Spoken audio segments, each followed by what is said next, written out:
My entitled daughter enjoyed herself too much on the Disney trip and kept calling me daddy, which was unfair to my stepson. So I canceled the trip midway, took away her toys, grounded her, and sent her back early to her mother. Now she is refusing to come back to my home, and I'm regretting my actions and believing my wife. Throwaway account. I 32M took my wife 29F, my daughter 4F, and my stepson 4M to Disney recently, and it turned into one of the most frustrating parenting experiences I've had.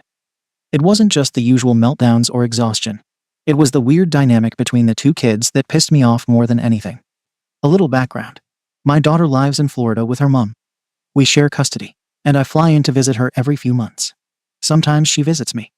She's been to Disney before twice, actually once with her mom's family, and once with me last year.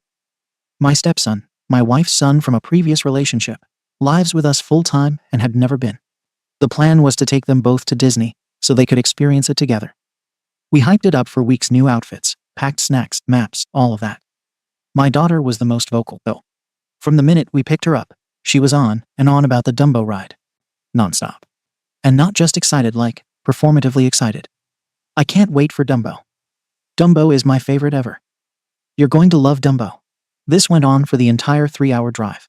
I thought it was cute at first, but my wife quietly mentioned later that it seemed like she was trying to rub in that she'd already been and knew everything. I brushed it off at the time.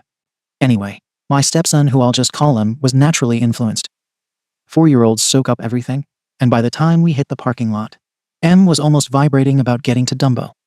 First thing he says as we walk through the gates, Dumbo first, right? But the line was already stupidly long, like 75+ minutes, and it was still early. We told them we'd circle back after doing a few things with shorter waits. We knocked out the teacups, some character picks, lunch, and the carousel, all the typical stuff. But every time we checked Dumbo, the line just got longer. Probably should have just sucked it up and waited early on. But we thought it would die down eventually. It didn't. By the time we realized we needed to just commit, both kids were dragging their feet. They were hot, overstimulated, and tired, but still determined to get on that damn elephant ride. Now here's where things start to go south. We get to the top of the line finally, and of course, there's the "must be this tall to ride alone" sign. Both kids are under it. No big surprise. But then M says he wants to ride with my daughter. We told him no adults had to go with them for safety. My wife said she'd ride with him. I'd ride with my daughter. That's when M lost it. Full-blown meltdown. Screaming, crying, hitting his own leg, collapsing onto the ground. It wasn't just about the seating arrangement, he was done. He'd hit the limit. My wife crouched and tried to calm him, but it just kept escalating. While this is happening, my daughter, who I'll call, turns to me and says in this sugary voice, "At least we get to ride together, right, Daddy?" That rubbed me the wrong way. It wasn't just that she was excited. It was the tone. Like she was doing it because her stepbrother was melting down. Like she was enjoying having the attention on her for handling it better. Still, we moved forward. My wife gave me this look and whispered, "Let him pick the color, or this is going to get worse." I kind of laughed like, "Really, that's the issue?" But I nodded. I figured whatever made things smoother. So we get on. I don't remember what color M ended up picking, probably green. My daughter and I got on the one ahead of them. She's immediately pressing the up-down button like crazy and keeps throwing out these comments like, "Isn't this fun, Daddy?" And, "I'm having so much fun. I love this ride. It's my favorite." And again, it wasn't the words, it was the tone. Loud enough for M to hear. Overly sweet, like she wanted to make a show of it. M, meanwhile, was slumped in the seat. My wife wasn't even touching their button, so their Dumbo just stayed at the lowest level, going around in circles while he cried, and she looked miserable. At that point, I snapped. I turned to my daughter and said something like, "Okay, cut it out. Stop sucking up. This isn't cute." She got quiet. Didn't say another word the rest of the ride. And yeah, I was still pissed after we got off. We didn't go on any more rides after that. I told us she was done for the day. No treats, no toys from the gift shop, no Mickey-shaped snacks. My wife backed me up. She even told me later that if this was the kind of attitude S was going to bring on these trips, maybe we don't need to plan future ones with both kids. That part stung, because I don't get to see my daughter often. But I also couldn't shake the feeling that she knew what she was doing. We drove back mostly in silence. M passed out in the car after crying himself tired. My daughter kept glancing at me, but didn't say anything. We get back to the house. My daughter is still quiet. My wife takes them to bed, and I sit us down in the living room. I ask her if she understood why I was upset. She shrugs. I ask again, more direct. Did you think it was okay to keep going on about how fun it was while Em was crying like that? She says, I was just having fun. I tell her that's not how it looked. It looked like she was showing off. Her answer? Well, he was being a baby. At that point, it was done. I told her she was grounded the rest of the weekend. No cartoons, no tablet, no swimming, no McDonald's on the way to the airport like we usually do. My wife suggested canceling the souvenir order we had made earlier in the day, one of those $60 Dumbo plushes with a name embroidered on the ear. I did. I texted my ex that night and told her I'd be dropping us off Sunday instead of Monday. She didn't push back. I didn't give a full explanation. Didn't feel like getting into it over text. The next morning, Em wakes up fine. Still a little clingy, a little quiet, but he gets over it. It comes out like nothing happened. She asks if she can have cereal while watching TV. I remind her she's grounded. She throws a fit screaming, throwing the remote. Wife tells her if she keeps going, we'll pack her up early and leave that day. That shuts her down. We get through the day. No activities. She pouts, glares at everyone, and won't speak unless spoken to. I'm already mentally clocked out. I was planning to have one more day with her, maybe take her to the zoo or aquarium, but I'm not rewarding this. Sunday morning, I drive her back. She's in the back seat, quiet for most of the ride. Before we get there, she asks, are we still going to the beach next month? I tell her no. I'm not planning another trip for a while. She sulks, but doesn't cry. I think she thought I was bluffing. I meet her mom in a parking lot. She pulls me aside and asks what happened. I tell her. Not everything, but enough about the ride, how she handled it, and how she refused to apologize. Her mom nods, but says she thinks I might have overreacted. That therefore probably didn't mean anything by it. I tell her I'm not doing this guilt trip thing. If she wants to coddle us, fine. But I'm not putting Em through that again. We drive back home. Em asks if S is coming next time we go somewhere fun. I tell him, no, just us next time. He says, okay. My wife doesn't say anything, but I can tell she's relieved. Now that it's been a week, I've had time to think. I've seen some friends raise eyebrows when I explain it. One even said, you grounded a 4-year-old for enjoying a ride. No. I grounded her for knowing exactly what she was doing and doing it anyway. For rubbing it in her win while the other kid was breaking down. I know they're both 4. I'm not expecting emotional maturity. But I am expecting basic decency. She knew he was upset. She pushed anyway. So now I'm here, wondering if I handled it right. Ada? Comments. Comment 1. YTA. And not just a little, you handled this like a total coward. You let a 4-year-old's harmless glee trigger a full adult tantrum. And then you framed it like some moral lesson. No. You weren't teaching her, don't antagonize. You were teaching her, don't show joy when I'm stressed. Don't speak unless I like your tone. Don't be more excited than my stepson. This wasn't about behavior. This was about optics. She embarrassed you by not being upset like her stepbrother. And instead of parenting, you punished her out of discomfort. That's weak as hell. What she needed was help navigating a tough moment with empathy. What she got was a lecture, isolation, revoked affection, and an early return. And honestly, the subtext here reeks of favoritism. You bent over backwards to manage Em's meltdown as you should, but you gave zero benefit of the doubt. You saw your wife seething, and instead of protecting your daughter, you threw her under the bus to keep the peace. You're not just a top. You're the adult who taught a 4-year-old that love is conditional on being quiet and invisible. Hope that sits well. Comment 2. Hard YTA. Jesus Christ.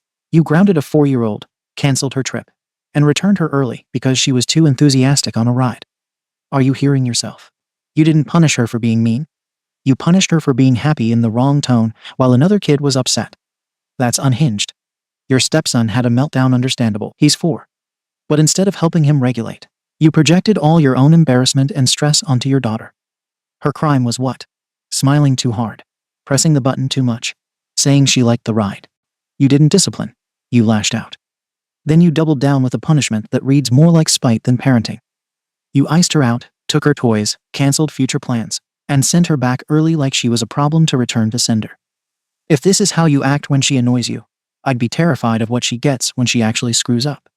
And don't get me started on your wife. She was clearly waiting for your daughter to slip up so she could push for no more trips. You let her steer that narrative without even questioning it. Your daughter didn't weaponize sweetness, you weaponized disappointment. Comment 3. NTA, and I'm probably going to get downvoted for this. But too many people underestimate how emotionally aware some kids are. She's 4, yeah. But 4-year-olds know how to twist the knife, especially if they've been coached, coddled, or just naturally have a manipulative streak. This wasn't some innocent, I'm having fun moment. She was intentionally sweet-talking and peacocking while your stepson was melting down. And look, I say this as a parent of 2. When one of mine weaponizes being the good kid to needle the one who's struggling, that's not just normal rivalry, it's mean-spirited. You clocked it. Your wife clocked it. The grounding was valid. The canceling of the future trip? Also valid. Actions have consequences, even for 4-year-olds. You're teaching her that smugness isn't a flex when someone else is hurting. That matters. Update. Didn't think I'd actually come back to this post. But after reading through the comments, yeah, even the brutal ones, I need to say a few things. Some of you were harsh as hell, but honestly, I deserved it. It hit me harder than I expected. But it made me stop bullshitting myself about what really happened that day. I want to address a few things that happened after the post, because a lot has changed. First off, my ex called me a few days after I dropped Sof. She wasn't angry at first. She just asked what really went down at Disney. I gave her the rundown again, the same version I gave here, only calmer. She asked me, "Do you even know if she went to Disney twice before?" I said, "Yeah, she told me." My ex goes, "No, she didn't. She went once when she was 2, and she barely remembers it. That's probably why she was so excited. She's been waiting for that ride for years." That floored me. I'd been telling myself she was bragging or showing off because she'd already done it before, and it turns out the opposite was true. She was hyping it up because it was finally something she remembered and wanted to share. That night, I went through my wife's phone. She records everything when we're on family trips, and sure enough, she had a video from when we were waiting for the Dumbo ride. I watched it maybe 10 times. It wasn't mocking anyone. She was just beaming, holding onto the lever with both hands, saying, "Daddy, look, we're flying," over and over. Nothing snide, no eye rolling, no smirk. Just a happy kid. You know that gut drop feeling when you realize you completely misread the moment? That's what hit me.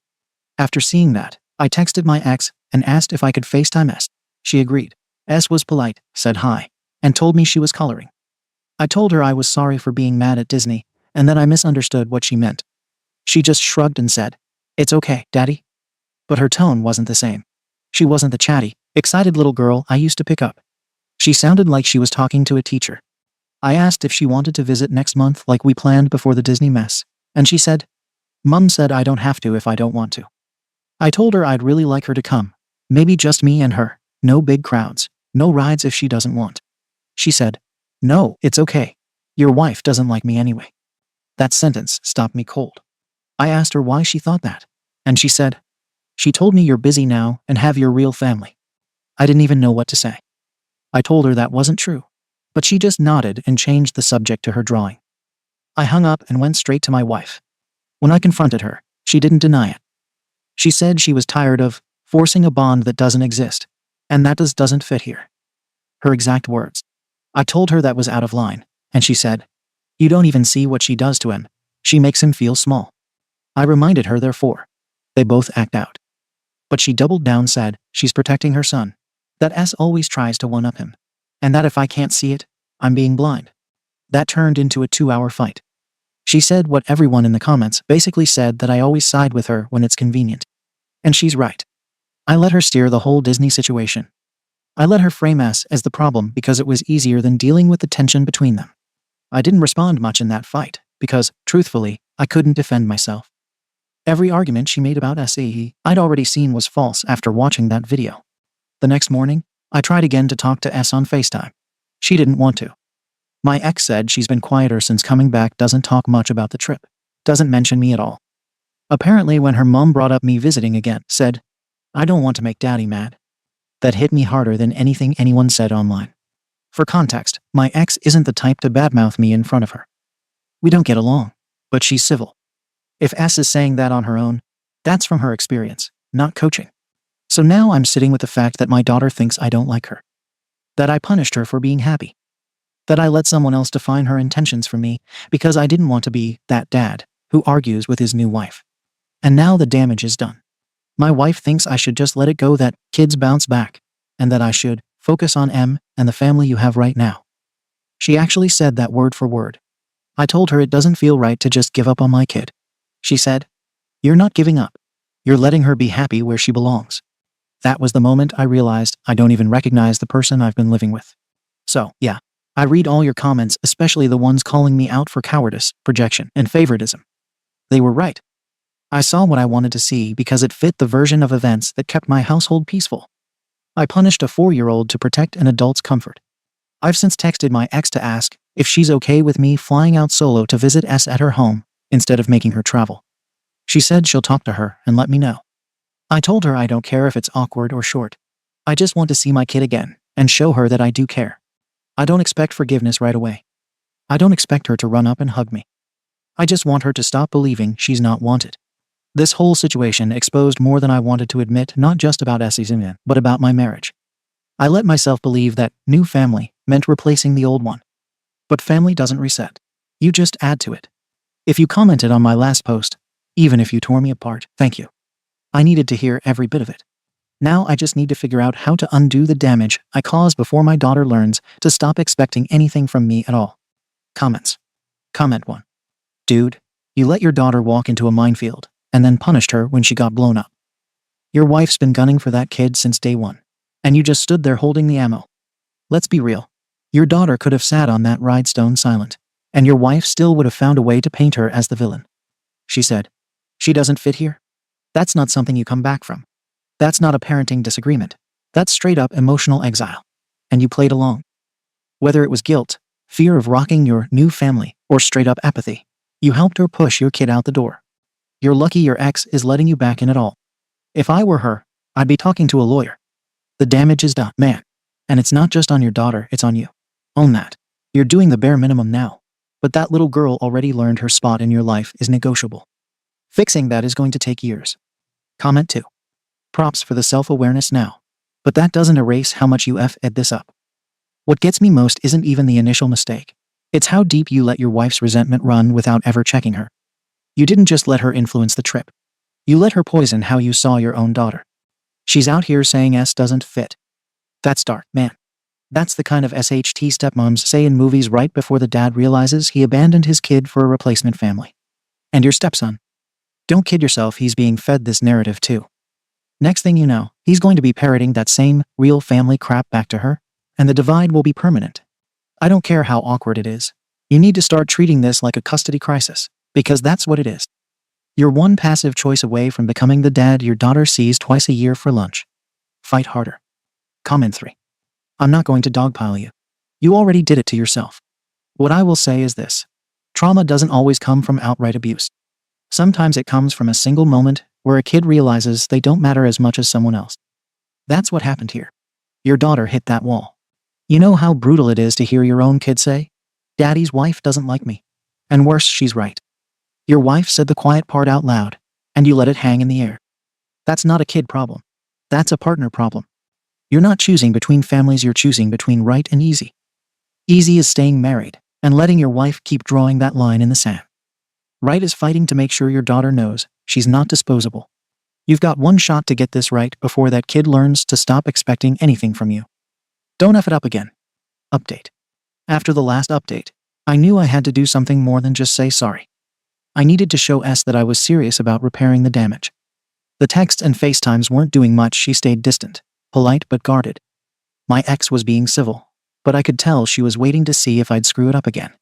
So I put together a plan. A weekend trip. Just me and S. No wife. No stepson. Just the two of us. I told her it would be her call. If she didn't want to go, I'd understand. She asked. Just us. No one else? I said yes. Her face actually lit up.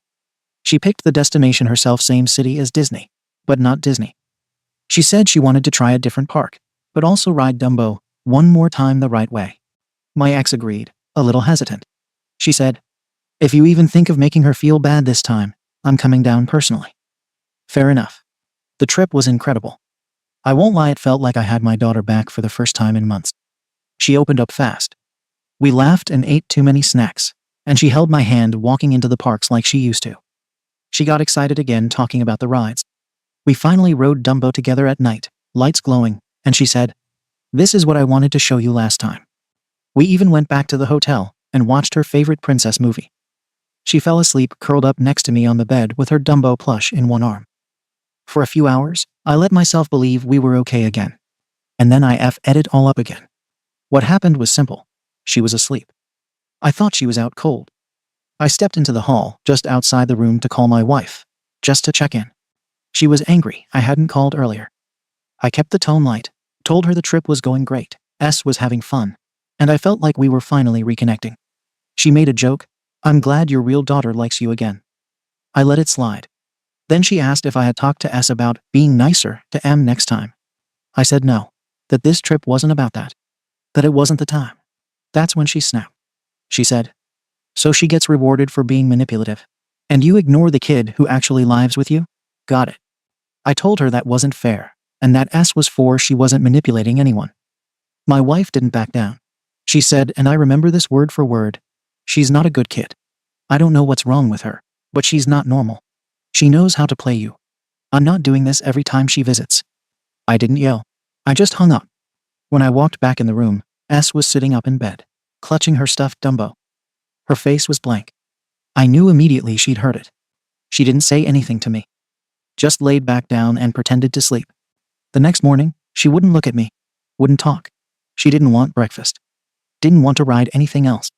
Barely touched her plush toy. I tried to apologize, tried to tell her she didn't do anything wrong, but she just said, "It's okay. I want to go home." When we pulled up to her mom's place that evening, she opened the car door before I even fully stopped. She ran inside without saying goodbye. 10 minutes later, her mom came back out, face red with anger. She didn't yell, but her voice shook. She said, "She heard everything. Your wife said she's not normal, that she's not a good kid. Are you out of your effing mind?" I tried to explain that I didn't know she was awake, that I was trying to de-escalate the conversation, that I had hung up. None of it mattered. She said, "You will not be seeing her until there's a custody review. And if your wife ever speaks about my daughter like that again, I'll make sure visitation is supervised only. I don't care how many apology trips you take. You let her feel like a problem in her own father's life. I hope that was worth it." Then she slammed the door. That was a week ago. Since then, my calls go unanswered. My texts get one-word replies, if any. My wife has tried to act like I was ambushed by my ex, not the other way around. She says things like, "She's just trying to control you," or, "This is why blended families never work, people won't let go of the past." I haven't said much to her since. Not because I'm scared, but because I don't trust myself not to blow up. The truth is, I'm thinking about separation. I haven't said it out loud yet, but it's in my head constantly. I love my wife, I do. But I can't unhear what she said about my daughter, and I can't unsee how easily she turned me against her. I'm angry. Not just at her, but at myself. For letting it get this far. For being so goddamn passive. For needing 3 effing chances to realize what kind of damage I was allowing. I miss my daughter. I miss the version of me that made her feel safe. Right now, I'm not that person. And as much as I love my stepson, I know if I stay in this marriage, I'm choosing a version of family that requires me to abandon part of my own. I don't know what comes next. But I know I need to earn my daughter's trust back, and I can't do that while standing next to someone who sees her as disposable. Update. It's been over a year since my last update. A lot of people asked what happened, and I didn't have the words for it at the time. I do now. So here it is. I'm divorced. It didn't happen all at once. After that final trip with S, after she overheard my ex-wife, I'm calling her that now say she wasn't a good kid, everything in our home got colder. I was angry all the time. Not loud, not explosive, just done. We lived together for another 4 months. In those months, I tried to get my daughter back. I apologized and sent voice notes, letters, and drawings. She started responding slowly. But nothing felt right while I was still living with the person who called her broken. I asked my then wife to apologize to S. She refused. She said she didn't say anything that bad, and that I was making it bigger than it was. When I said it was a deal breaker for me, she rolled her eyes and told me to stop chasing a kid who doesn't even live with you full time. We fought constantly after that. Not yelling. The quiet kind, the type that turns people into roommates. My stepson, M, picked up on it immediately. Started acting out. Began asking questions like, "Why don't you want us all to be together anymore?"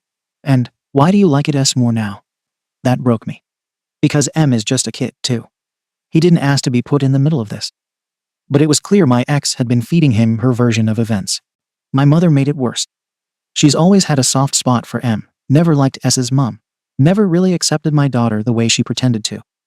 When I told her I was thinking of leaving my wife to be near us, she said, "You're throwing away your real family for a brat who barely knows you." That phrase, real family, came back again. Same poison. Same justification for pushing out a kid who didn't fit the image. I made my decision that night. I filed for divorce a month later. It was ugly. My ex fought me hard. She didn't want shared custody of him. She wanted full custody, but also full child support. Claimed I was abandoning him. Her lawyer pushed the narrative that I chose another child and emotionally damaged her son. My lawyer showed the text logs, the videos, the recordings of her refusing to apologize. The judge saw through it. In the end, I gave her what she truly wanted: distance. She got majority custody of M, as she requested. I agreed to bi-weekly visits and didn't fight over assets. I gave her the house, the car, everything she used to brag about. I just wanted out. She expected me to fight for it. But what she didn't understand is that I don't want anything that came from a life built on erasing my own kid. I moved 3 states over 10 minutes from my daughter's school. The adjustment's been hard. M cried the first few times we FaceTime. He asked why he can't come live with me too. I didn't know what to say. I told him I still love him, and I do. But he's being raised in an environment where my daughter is the villain, and I couldn't stay part of that without becoming someone I hate. My mother hasn't spoken to me since the move. She told the rest of the family I walked out on my son. The truth is, she never saw S as my child to begin with. Just an accessory to a failed relationship. S and I. It's slow, but better. I see her every weekend. I pick her up from school once a week. We go to the library, the beach, and the aquarium. She still has moments where she hesitates, like she's waiting for the other shoe to drop, but they're getting rarer. I'm in therapy. Not because someone forced me to, but because I need to. I'm learning how to parent without letting guilt control me. How to show love without conditions. How to be present, even when it's uncomfortable. I started a new job remotely. Pays less, but gives me flexibility. I rent a small apartment now. 1 bedroom for me, 1 for S, decorated with the stuff she picked. I don't date. Don't plan to anytime soon. I'm not bringing anyone into my daughter's life, unless I know for a fact they're the kind of person who would love her like she's theirs, and not just say it when it's convenient. This isn't a redemption arc. I'm not patting myself on the back. I burnt my relationship with my daughter down, and now I'm building from the ashes. Slowly. I don't get hugs every day. Sometimes she flinches when I raise my voice, even if I'm not mad at her. Sometimes she double checks before making a joke. But other times, quiet times, she leans on my shoulder at the park. She laughs without looking for permission. She calls me just to say goodnight. Those are the moments I live for now. I know I can't undo what I did. I know might resent me one day. I know people in my life will always think I chose wrong. But if choosing wrong means choosing the one child everyone else was ready to discard, then I'll choose her every time. Thank you for watching the video. If you are interested in listening to these kinds of stories, we've got more in store for you. Simply subscribe to our channel, hit the like button, and share it with your friends.